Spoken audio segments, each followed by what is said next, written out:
안녕하세요. 주식시마론 권미란입니다. 이번 주 미국의 연준뿐 아니라 일본과 유럽연합, 러시아, 노르웨이 등에서 올해 들어서 마지막 기준금리를 결정하게 됩니다.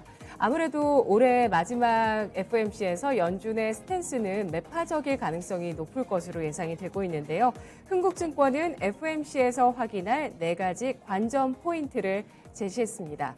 첫 번째로 조기 테이퍼링 종료 결정 여부, 두 번째로 인플레이션에 대한 충분한 설명, 세 번째 완전 고용에 대한 정의와 향후 금리 인상에 대한 힌트, 마지막으로 점도표를 통해서 최종 기준금리가 어떻게 될지 이 4가지를 체크해야 한다라고 하는데요. 특히 이번 FOMC에서 테이퍼링 조기 종료를 공식적으로 발표할 가능성이 높겠습니다.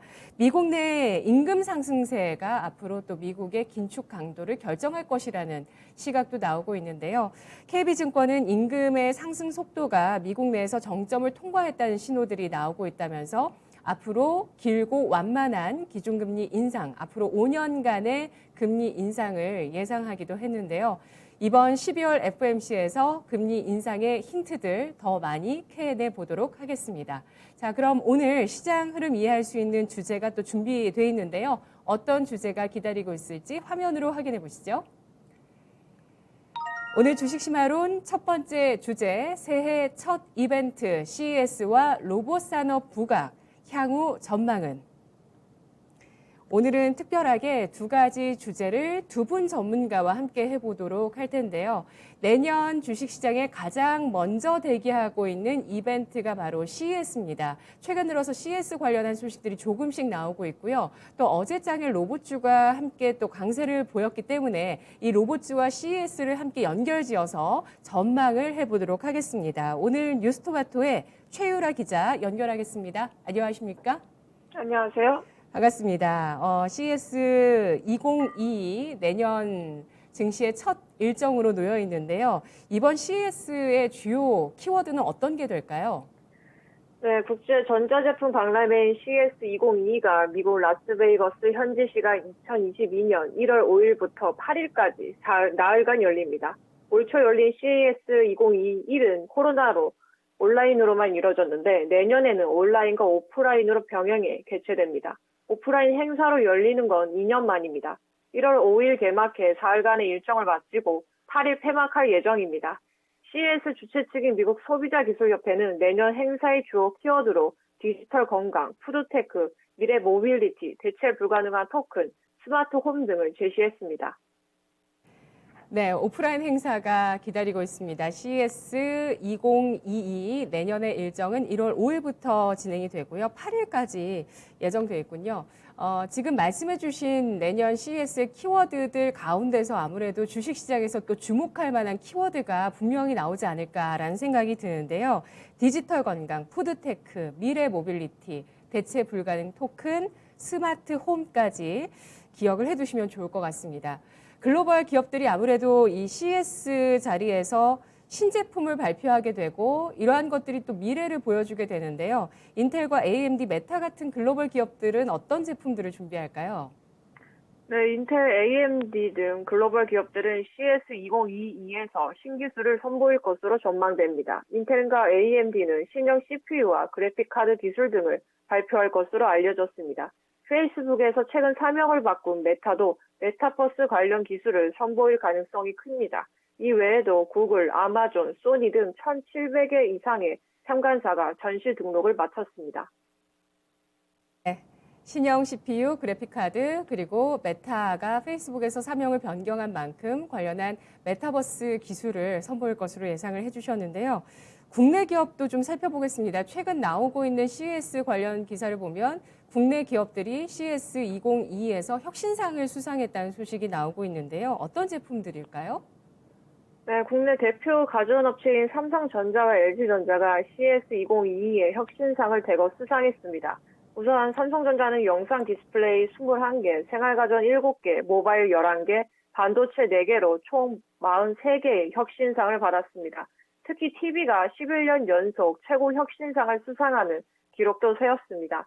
생활가전은 비스포크 가전과 스마트 홈 관련 새로운 제품이 혁신상을 받았고 인공지능과 사물 인터넷을 접목한 패밀리 허브 냉장고가 2016년부터 7년 연속으로 수상했습니다.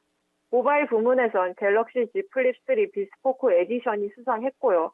반도체는 차세대 컴퓨팅과 데이터 센터 서버 등에 탑재될 고용량 D램이 상을 받았습니다. LG전자는 24개의 CS 혁신상을 받았네요.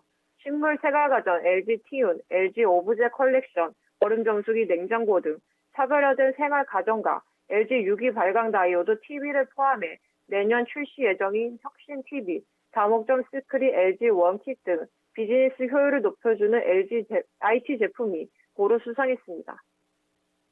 네, 삼성전자, LG전자 CS 2022에 혁신상을 대거 수상한다고 하는데요. 관련한 제품들을 보면 우리가 익숙한 가전들도 보이고, 그리고 스마트폰, 모바일 분야, 그리고 디스플레이 분야 등에서 여러 제품들이 나오고 있습니다. 그런 중에 또 가장 눈에 띄는 제품이 저는 또 식물 생활 가전이 아닐까 싶은데요. LG 티운이라는 제품인데요.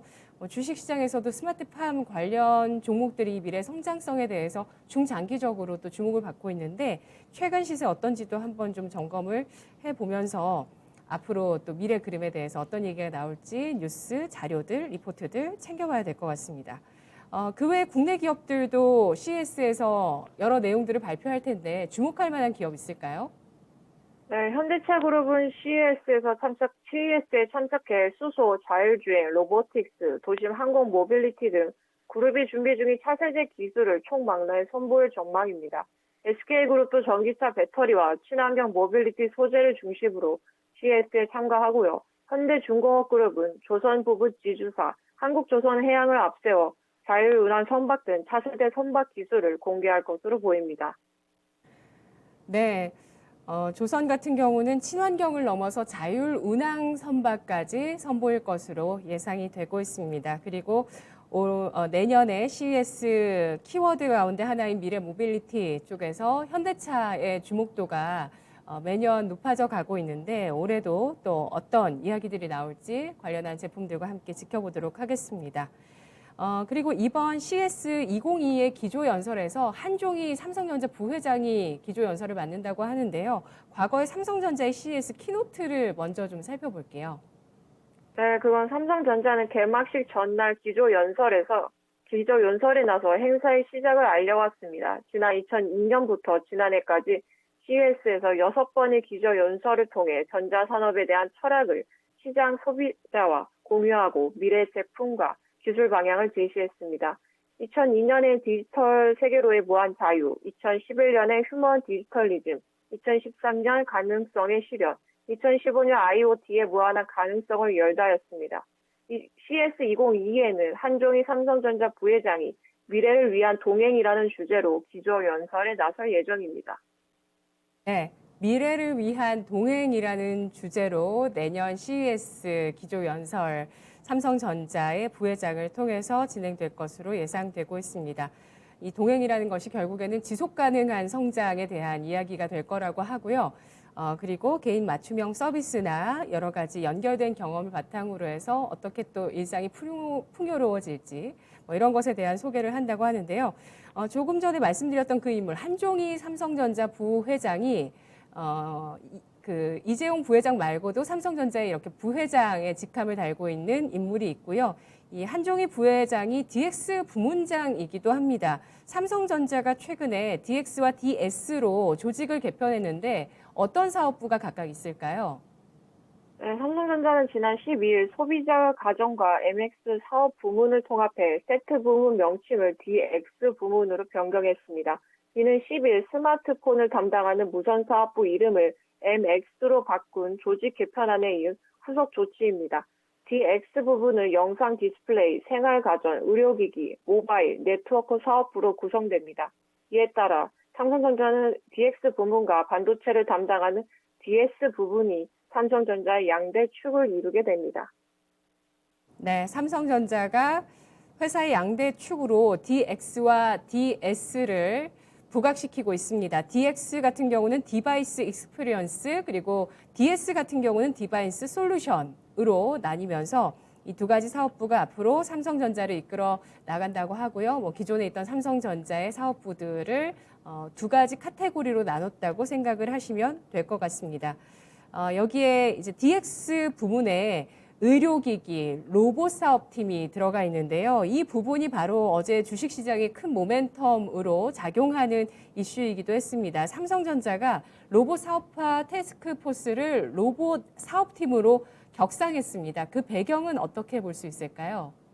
네, 삼성전자는 최근 조직 개편에서 기존 로봇 사업화 태스크포스를 로봇 사업팀으로 격상했습니다. 삼성전자는 올 초 소비자 가전 부문 내 로봇 TF를 신설하고 사업화 가능성을 타진했는데 1년도 되지 않아 상설 조직으로 키운 겁니다. 이는 삼성전자가 미래 먹거리로 로봇 사업을 본격적으로 육성한다는 의미로 해석할 수 있습니다. 네, 그렇습니다. 어제 삼성전자발 로봇 모멘텀이 발생했는데요. 그러면서 또 투자자들의 시선이 이동했던 것은 바로 LG전자의 로봇 사업이기도 합니다. 앞서서 LG전자가 좀 더 빠르게 로봇 사업에 대해서 좀 가속 페달을 밟는 모습이었고요. 삼성전자도 여기에 가세합니다. 미래 먹거리가 로봇이 될 것이다 라고 지목을 하고 있는 건데요. CES 행사를 통해서 그동안 좀 나왔던 제품을 보면 2019년에 삼성봇 케어가 발표가 됐었는데요. 삼성전자와 LG전자의 로봇 사업의 현재 전개 상황은 어떨까요? 삼성전자는 2019년 CES에서 돌봄 로봇 삼성봇 케어를 공개했고 올 1월엔 집안일을 돕는 가정용 서비스 로봇 삼성봇 핸디를 선보였습니다. 쇼핑몰이나 음식점에서 주문, 결제, 음식 서빙을 돕는 삼성봇 서빙과 고객 응대 로봇 삼성봇 가이드, 그리고 착용형 보행 보조 로봇 잼스 등도 연구 개발 중입니다. LG전자도 일찌감치 로봇을 미래의 먹거리로 점찍고 사업 확대에 속도를 내고 있습니다. 2017년 최고기술 경영자 산하에 로봇 선행 연구소를 신설하고 운영해 오고 있고 같은 해 SG 로보틱스, 이듬해 로봇 스타 등을 인수했습니다. 지난 9월 안내 로봇 클로이 가이드봇을 출시하고 서울 강남구 무역센터 코엑스몰에 제품을 배치했고 클로이 살균보, 클로이 서브보, 잔디깎기 등도 시범 운영하고 있습니다. 클로이 바리스타봇은 국내 최초로 로봇 브루잉 마스터 자격증도 보유하고 있습니다. 뉴스토마토 최유라입니다. 네, 오늘 첫 번째 주제 뉴스토마토 최유라 기자의 의견 확인을 해봤습니다. 마지막으로 알아봤던 이 LG전자와 삼성전자의 로봇 사업 전개 관련해서 뭐 우리 일상에서 코엑스나 아니면 호텔에서 로봇들 많이 보셨을 텐데요. 가정에서 활용할 수 있는 로봇 제품에 대해서도 출시가 본격화되고 있는 모습이 눈에 띄고 있습니다. 특히 LG전자는 앞서서 로봇스타 등에 대해서 또 인수하는 그런 움직임도 있었던 만큼 삼성전자도 로봇 사업을 가속화하기 위해서는 또 로봇에 대한 인수합병, 로봇 기업에 대한 인수합병이 있지 않을까라는 예상들이 나오면서 어제 우리나라 또 1세대 로봇 기업이라고 볼 수 있는 유진 기업 같은 경우도 또 굉장한 기대감을 받으면서 큰 폭의 상승을 보였는데요. 앞서서 뭐 제가 또 다른 그 방송 시간에 로봇이 우리 생활에 정말 많이 들어오고 있다라는 부분을 그 치킨 브랜드를 통해서 설명해 드린 적이 있었거든요. 로봇 치킨이라는 치킨 브랜드가 입소문을 탔다는 이야기들이 있습니다. 로봇이 직접 치킨을 만들고요. 치킨 프랜차이즈 가맹점을 하시는 가맹점주는 로봇을 딱 들여놓으면 그걸 관리만 하시면 된다고 하는데 이 로봇 치킨이 굉장히 입소문을 타면서 또 계속 개점하는 그 출점이 늘어나고 있다라는 소식도 나오고 있습니다. 정말 그 CES를 주최하는 그 주관하는 그 기관이 미국의 소비자 기술 협회인데요. 그쪽의 대표가 이렇게 얘기를 했습니다. 2020년부터 사람들이 살아가는 방식이 큰 변화를 겪고 있다라고 했는데요. CES에서 또 그 힌트를 얻을지 전 세계인들의 또 주목이 이어질 것으로 보입니다. 자, 그러면 우리 또 주식시장에 어떻게 이러한 것들을 좀 녹여낼 수 있을지 주제 이어가 보도록 할 텐데요. 바로 연결해 볼까요? 네, 토마토 투자 클럽 신기수 전문가 연결해 보도록 하겠습니다. 안녕하십니까? 네, 안녕하세요. 신기수입니다. 네, LG전자가 삼성전자보다 좀 더 빠르게 로봇 사업에 대해서 진출하고 공을 들인 상황이었습니다. LG전자의 투자 규모와 관련 업체에 대해서 한번 정리해 볼까요? 네, LG전자 같은 경우에는 처음에 이제 로봇 분야에 뭐 이제 가시적으로 좀 진출했던 게 2018년도에 로봇 사업 센터를 설립을 했고요. 또 작년 같은 경우에는 이제 미국 보스턴의 LG 보스턴 로보틱스 랩이라는 걸 설립을 했습니다. 랩이니까 연구소겠죠. 2017년도에 인수도 했었죠. SG 로보틱스하고, 그리고 2018년도에는 로보스타 잇따라서 이제 인수를 좀 했고요. 그리고 이제 캐나다 쪽에 이제 업체죠. 레다테크라고 이거 라이다 하는 업체입니다.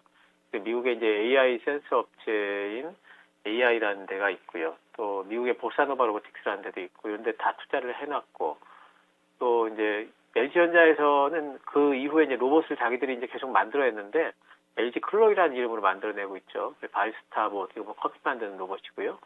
서브봇이라고 해서 뭐 이거는 이제 가정용 로봇이 되어 있고, 가이드봇이라고 해서 안내용 로봇, 셰프봇, 이건 이제 요리하는 봇이고, 살균봇 이런 것들이 이제 쭉 나오니까 결국에는 이제 LG전자는 원래 이제 가전을 주로 하던 업체였는데, 그 가전의 범위라는 것이 이제는 로봇 가전까지도 이제 가전의 범위로 들어오고 있었기 때문에 결국에는 서비스 로봇, 여러 가지 형태의 서비스 로봇들이 이제는 가전의 범위까지 들어올 것이다 해서 이제 초기부터 투자를 많이 해놨던 부분들이 있죠.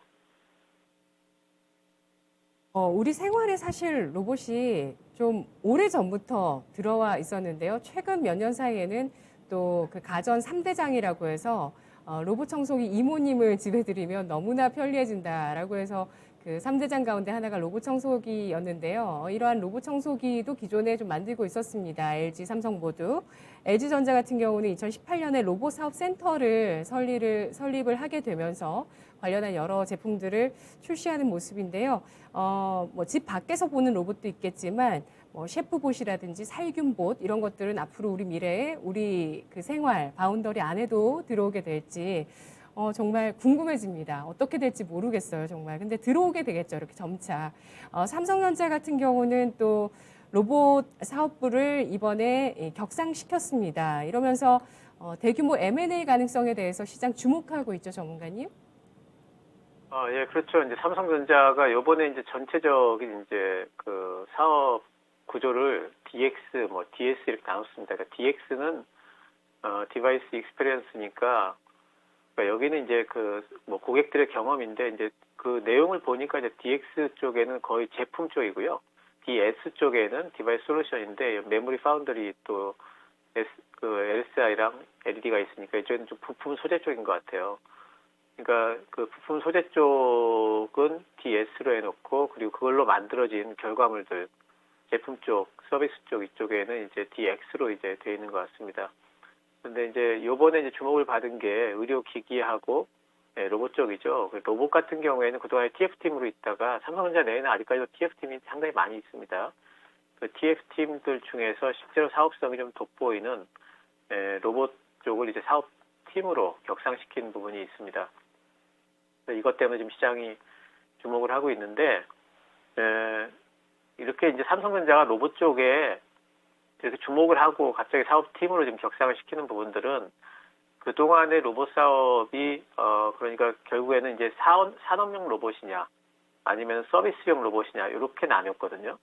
그런데 지금은 로봇 산업이라는 게 그 범위 내에 국한되지 않고요. 지금은 로봇이라는 게 결국에는 뭐냐면은 메타버스라는 게 나옴으로써 가상 세계하고 그리고 현실 세계하고 이어주는 이제 그 메커니즘을 담당할 수 있는 게 결국엔 로봇이죠. 가상 세계에서 뭔가를 했을 적에 그 가상 세계에서 이루어진 변화를 현실 세계에도 그대로 가져올 수 있게 하려면은 이거 사람이 할 수 있는 게 아니라 결국엔 로봇이 해야 되고, 그래서 AI와 로봇 이 두 가지가 결국에는 메타 세상과 그리고 현실 세상을 이어줄 수 있는 하나의 이제 가장 중요한 이제 앞으로 이제 툴이 될 거다. 그래서 삼성전자도 진출 안 할 수가 없는 거고, 실제로 로봇 시장도 또 커지고 있고요. 그러면서 이제 진출을 하게 되는 것 같습니다. 삼성전자가 지난번에 이제 뭐 여러 가지 부분에서 향후 3년간 신사업에 240조 투자하기로 계획을 세웠었는데, 로봇 사업이 이제 그 로봇 사업 팀으로 격상이 되게 되면서 이제 로봇 사업 쪽에도 상당한 부분에 이제 투자를 할 걸로 예상을 해야 되겠죠. 그러면 삼성전자가 로봇 사업을 뭐 물론 뭐 기술력이 있는 회사니까 연구해가지고 뭐 하면 되긴 되겠지만 시간을 줄이고 좀 더 효율적인 어떤 사업을 하려면은 결국에는 M&A를 할 거 아니겠습니까? 그러면 LG전자 같은 경우에도 뭐 M&A 많이 했고 현대차도 뭐 M&A를 또 많이 했고 결국에는 이제 신사업을 들어갈 때는 M&A를 하게 돼 있기 때문에 로봇 사업 업체에 대한 M&A 가능성은 뭐 있다고 봐야 되고 내년도가 되게 되면은 뭐 몇 군데 정도는 좀 M&A를 충분히 할 수 있지 않을까. 또 우리나라 국내 업체에 대해서도 혹시 뭐 M&A를 한다든지 아니면 지분 투자를 한다든지 이런 것이 혹시라도 가능하지 않을까. 이런 부분에 대한 시장의 기대감들이 요 근래 이제 뭐 테마주들도 좀 움직이고 이제 그런 부분들이 그런 기대감이 좀 묻어 있는 것 같습니다.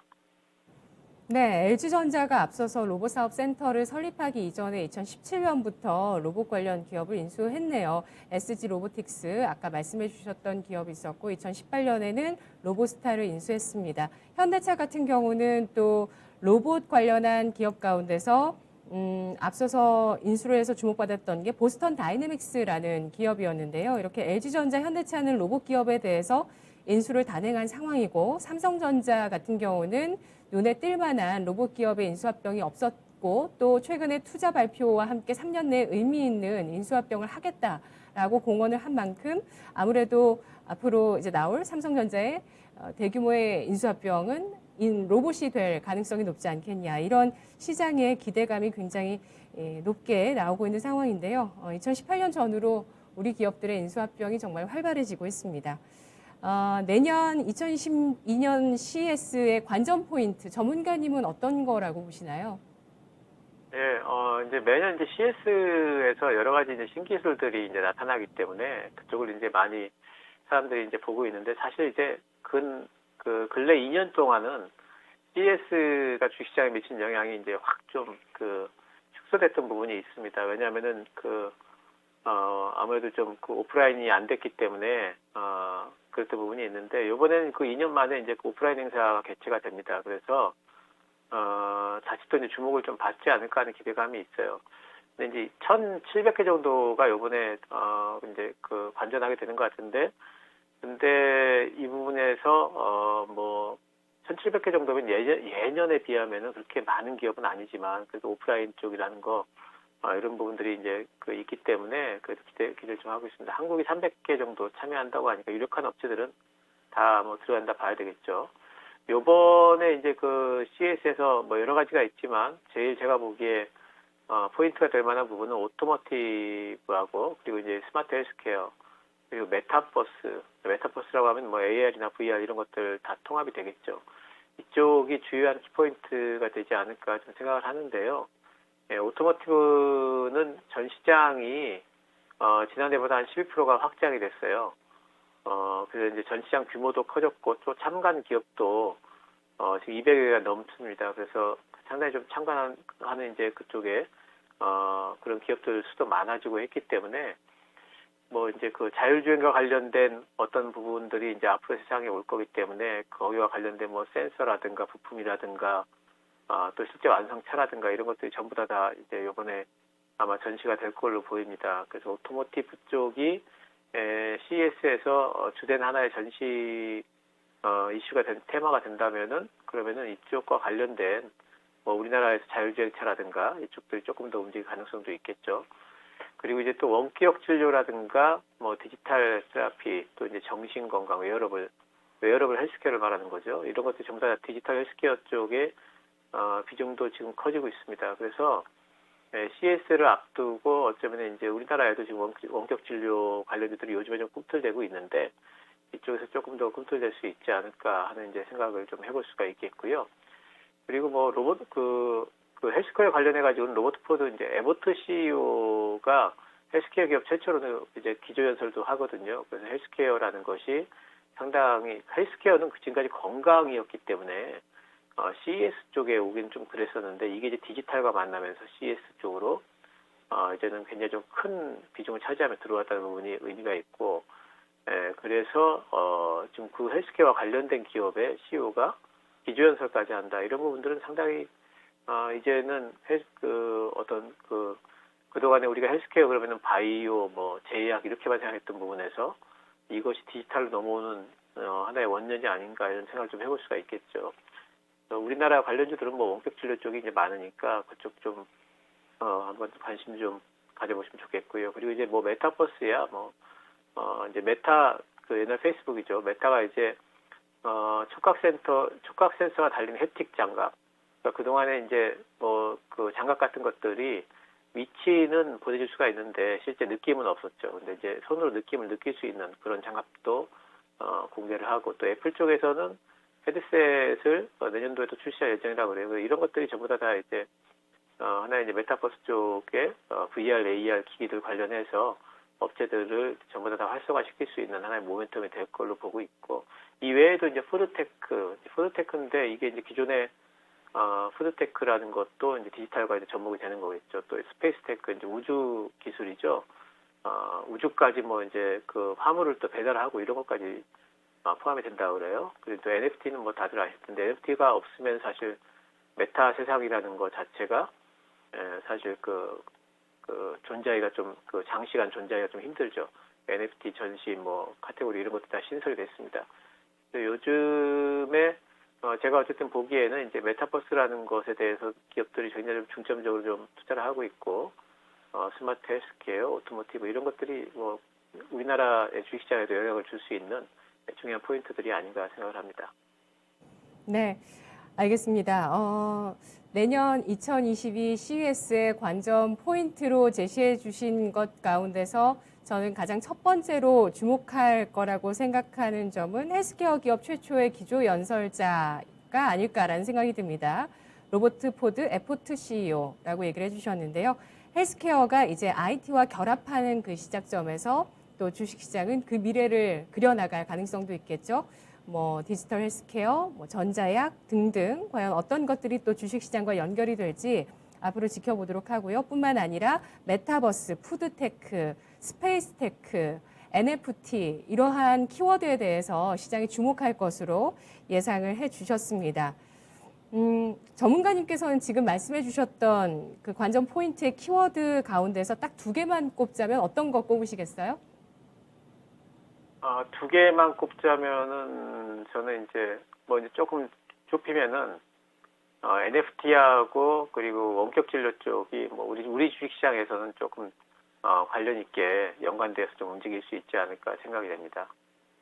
하반기 들어서 우리나라에서 재택 진료가 좀 확산이 되고 있습니다. 병상 부족 때문인데요. 이러한 부분과 NFT는 3분기 실적 시즌을 통과하면서 시장에서 한 차례 엄청난 급등, 스치면 급등이 나왔었는데 일단 버블을 좀 해소하고 이후의 움직임도 계속 봐야 될 것 같습니다. NFT 버블뿐만 아니라 이 NFT라는 기술이 적용되면서 우리 전 산업에 미칠 영향이 과연 어떻게 될지에 대해서는 계속 시장 주목할 수밖에 없겠군요.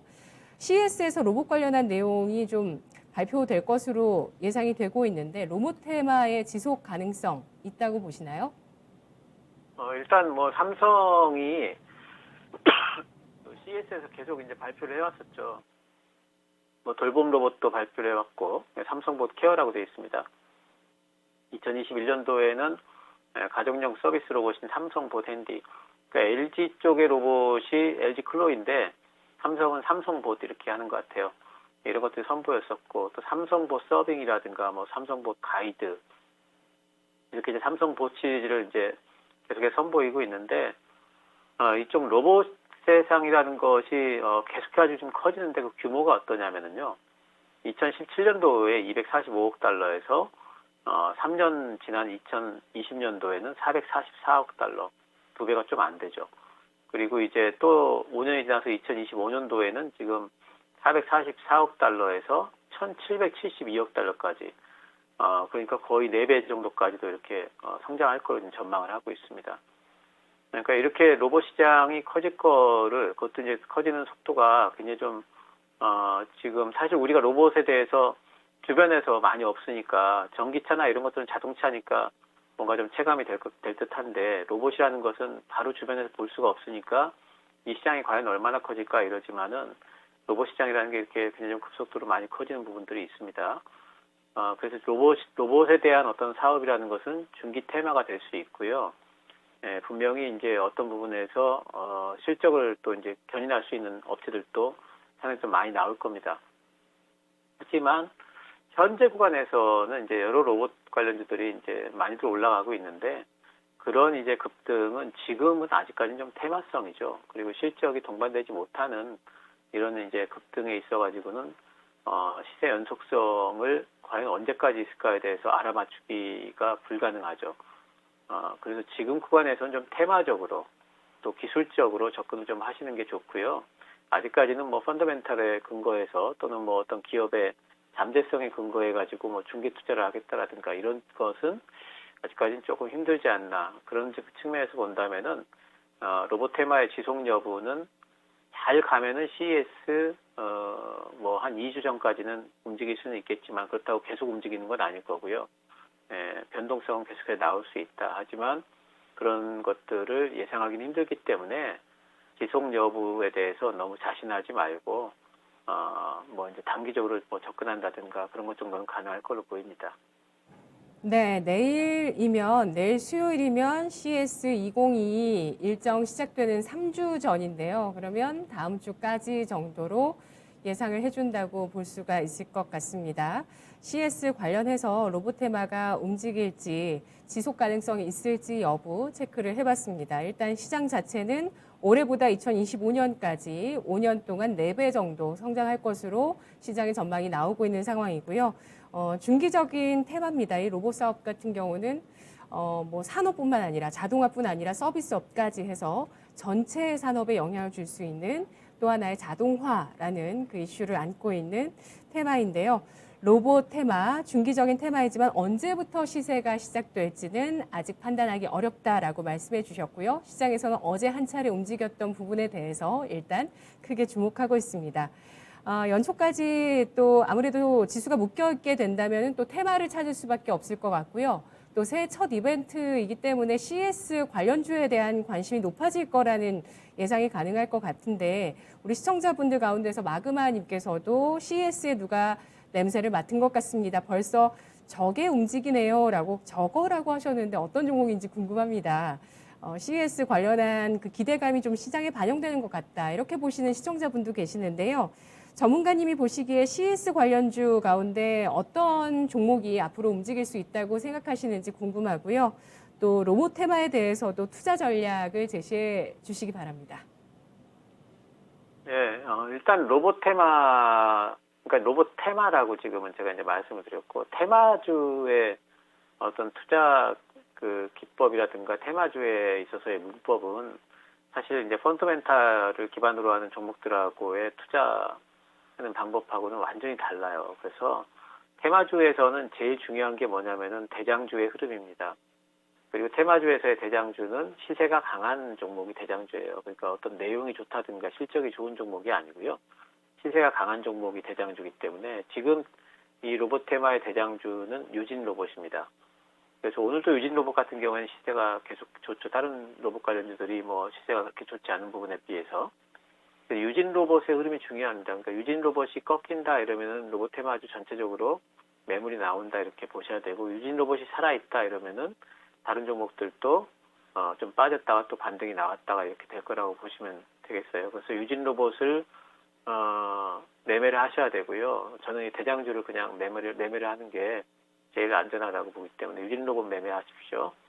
아니면 유진 로봇을 기준 삼으셔가지고 보시면서 매매를 꼭 하셔야 됩니다. 그래서 어떤 다른 종목의 가령 이제 뭐 이제 LG 쪽에 이제 뭐 로보스타가 인수가 됐었으니까 로보스타 같은 종목에 이렇게 투자한다고 해서 지금 그 종목이 시세 연속성을 더 가져가느냐, 그렇지 않다는 거, 이런 부분들은 좀 아셔야 되겠고요.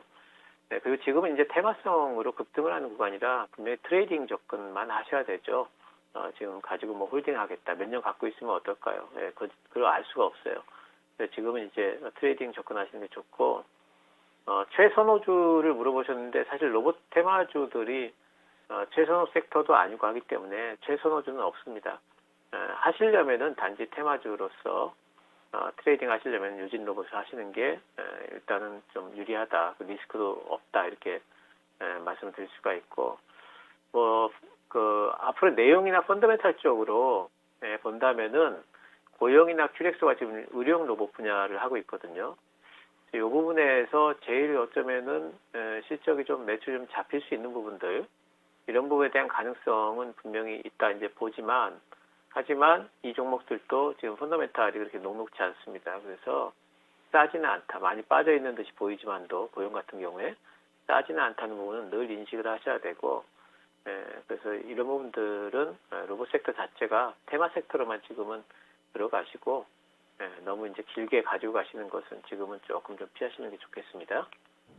네, 어제 움직인 로봇테마의 대장주는 유진 로봇이라고 판단을 해주고 계시는데요. 유진 로봇의 시세를 보시면 2001년에 상장이 돼서 2001년에 역대 최고가 15,000원대가 나왔습니다. 이후에는 10,000원대를 넘어간 적이 없었고요. 그리고 최근 몇 년간은 5,000원대도 저항이 상당한데요. 현재 주가 상황은 4,660원? 4,660원 선에서 11%, 12%까지 현재 상승하면서 4,600원대에서 움직입니다. 과연 두터운 5,000원대의 저항을 뚫을 수 있을까요? 지켜보겠습니다. 1등주를 중심으로 로봇 테마의 지속 여부도 판단할 수 있다 이야기를 해주셨습니다. 마지막으로 시간이 약간 남아서요. 아까 말씀드렸듯이 CS 관련주로 움직일 수 있을 만한 테마를 예상해 주실 수 있을까요? 일단 이제 CS 쪽에서 요번에 이제 원격 진료 쪽, 아까도 이제 그 말씀드렸습니다만은 헬스케어 쪽의 CEO가 최초로 지금 디지털 IT 지금 그 박람회에 와가지고 기조연설을 한단 말이죠. 이런 것들은 하나 이제 의미 있는 이제 변화기 때문에 원격 진료와 관련된 우리나라 원격 진료 관련들이 있습니다. 뭐 비트 컴퓨터라든가 인성 정보라든가 이런 쪽들이 어쩌면 움직일 가능성이 있다. 이런 것들 좀 이제 보셔야 될 것 같고, 또 로봇 테마도 지금 유진 로봇이 이렇게 움직이는 거 보면은 쉽게 꺾이지는 않을 것 같아요. 그래서 좀 단기적으로는 접근이 가능할 것 같고요. 그리고 게임주들이 이제 규제 문제 때문에 지금 빠졌는데요. 게임주들이 한 번에 죽지 않을 것 같습니다. 반등이 또 나올 것 같고, 특히 NFT와 관련해서 그 CS 쪽에서 또 뉴스가 나오게 되면은 게임주들이 관련해서 또 움직이지 않을까 또 생각을 할 수가 있겠습니다. 게임주 가운데서는 관심주나 대장주 어떤 종목으로 꼽으시겠어요? 게임주 내에서도 뭐 시총 큰 폴어비스나 위메이다 하시면은 큰 문제 없을 걸로 봅니다. 알겠습니다. 역시 시총이 크거나 대장주이거나 엄청난 시세를 보였던 그런 종목이 대장이라는 점, 다른 섹터도 마찬가지 기준으로 봐주셨습니다. 분석 잘 들었습니다. 네, 감사합니다. 전문가님 고맙습니다. 네, 오늘은 CS2022에 대해서 예상을 해봤습니다. 어제 삼성전자가 로봇 사업팀을 격상하게 되면서 로봇 관련한 테마가 움직였습니다. 이렇게 우리나라 대기업이 이제 다 한다고 나선 게 바로 로봇이네요. LG전자, 현대차, 그리고 삼성전자입니다. 이 로봇 산업이 주목을 받고 있고요. 더불어서 글로벌 기업들이 뭘 하겠다라는 걸 알 수 있는 게 바로 내년 1월 5일부터 8일까지 열리게 될 CS2022라고 보실 수 있겠는데요. 다시 한번 좀 체크를 해보면 CS2022의 주요 키워드는 디지털 건강, 푸드테크, 미래 모빌리티, 대체 불가능 토큰, NFT, 그리고 스마트홈이라고 합니다. 관련해서 주식시장이 장밋빛을 그려나갈 분야에 대해서 계속 시장은 또 예상하고 주목할 것으로 보이게 되고 있습니다. 네, 그렇습니다. 대기업들 그리고 글로벌 기업들이 모두 메타버스를 하겠다고 하고요. 또 모두 자율주행을 한다고 하고, 그리고 디지털 헬스케어 쪽에 대해서도 눈독을 계속 들이고 있습니다. 어떤 변화가 또 시장에 일어나게 될지 계속 잘 관찰해 보시고요.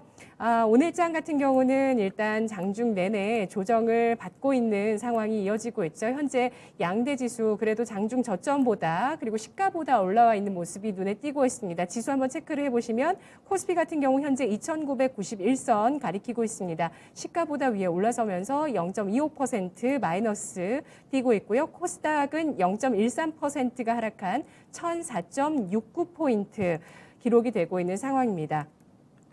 삼성전자가 장중에 플러스 전환했다고 해서 우리 또 시청자분들 주목을 하시는데요. 장 후반까지 지수가 좀 더 견조하게 흘러갈 수 있을지 화요일장 마감 잘 지켜보시기 바라겠습니다. 지금까지 투자 판단에 도움드릴 수 있는 내용들 전해드렸고요. 다만 주가의 상승과 하락을 보장하지 않는다는 점 유의하시기 바라겠습니다. 마감 잘하세요. 고맙습니다.